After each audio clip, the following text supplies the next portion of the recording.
चलिए ध्यान दीजिएगा, क्लास 10वां 3.3 1 का 4 नंबर प्रश्न है। दो समीकरण दिया है, तो फर्स्ट को पहला समीकरण को समीकरण 1 मान लेंगे, दूसरा को समीकरण 2 मान लेंगे। प्रतिस्थापन विधि बोला है ज्ञात करने के लिए। तो प्रतिस्थापन विधि में क्या होता है कि पहले का समीकरण को समीकरण 1 मानते हैं और दूसरा का पद को समीकरण 2 मानते हैं। लिखेंगे अब समीकरण 1 से, ध्यान से समझिएगा। समीकरण 1 से समीकरण 1 को हम समीकरण 3 बनाएंगे। देखिएगा कैसे। पहले समीकरण 1 को उतारते हैं। 0.2x प्लस 0.3y बराबर 1.3। हमारा प्लस 0 पे है, बराबर का उस साइड में भेजेंगे, माइनस में होगा 1.3 माइनस 0.3y। अब हमारा 0.2 गुना है, बाटा में जाएगा, x बराबर 1.3 माइनस 0.3y बाटा 0.2। इसको मानेंगे समीकरण 3। अब समीकरण 2 में x का मान निकलेंगे, हमारा जो यहां पर आया है। अब समीकरण 2 में x का मान रखने पर, तो समीकरण 2 को यहां पर उतारिए। 0.4x प्लस 0.5y बराबर 2.3 है। यहाँ पर इसका मान रखते हैं, ध्यान से देखिएगा।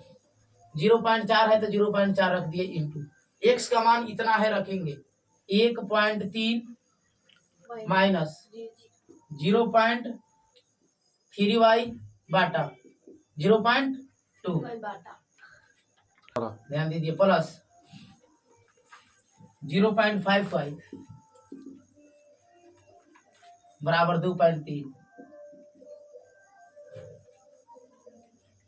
अब ध्यान दीजिए, इसको काट देंगे, ये दशमलव से दशमलव खत्म हो गया और 2 दूना 4 खत्म।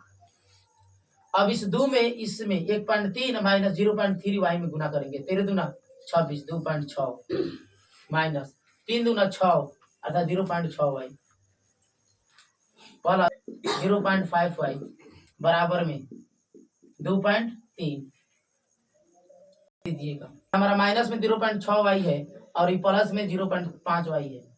दोनों जब समान है, घटा देंगे, 6 में से 5 गया 1, प्लस का मान ज्यादा है, 6 ज्यादा है तो इसलिए माइनस में रहेंगे 3। 0.1y इसको लिखेंगे, बराबर में 2.3 हो जाएगा, 2.3। अब हमारा प्लस है, उधर जाएगा, 2.6 प्लस में है, बराबर का उस साइड में जाएगा, माइनस में होगा, तो माइनस में 0.1y बराबर 2.3 माइनस 2.6 माइनस में 0.1y बराबर, घटाएंगे तो कितना हो जाएगा, माइनस में 0.3। अब हमारा 0.1 गुना है, कहाँ जाएगा, बाटा में, इसलिए माइनस में 0.3 अब बाटा माइनस में 0.1। ई माइनस कट जाएगा, ये दशमलव से दशमलव खत्म, यह दशमलव से यह दशमलव क्या हो जाएगा, खत्म हो जाएगा। नीचे एक का वैल्यू नहीं रहता है, इसलिए y बराबर कितना आ गया, 3। अब इस 3 का मान हम समीकरण 3 में रखेंगे। लिखेंगे पुनः समीकरण 3 में y का मान रखने पर, y का मान रखने पर अब देखिएगा, हम उतार रहे हैं समीकरण 3। x बराबर 1.3 माइनस 0.3y बराबर बाटा है 0.2। अब इसका कैलकुलेशन यहाँ पर करते हैं, ध्यान दीजिएगा। इसका मान रखेंगे, x बराबर है तो x लिख दीजिए, 1.3 है तो 1.3 रखेंगे, माइनस 0.3y 0.3 है।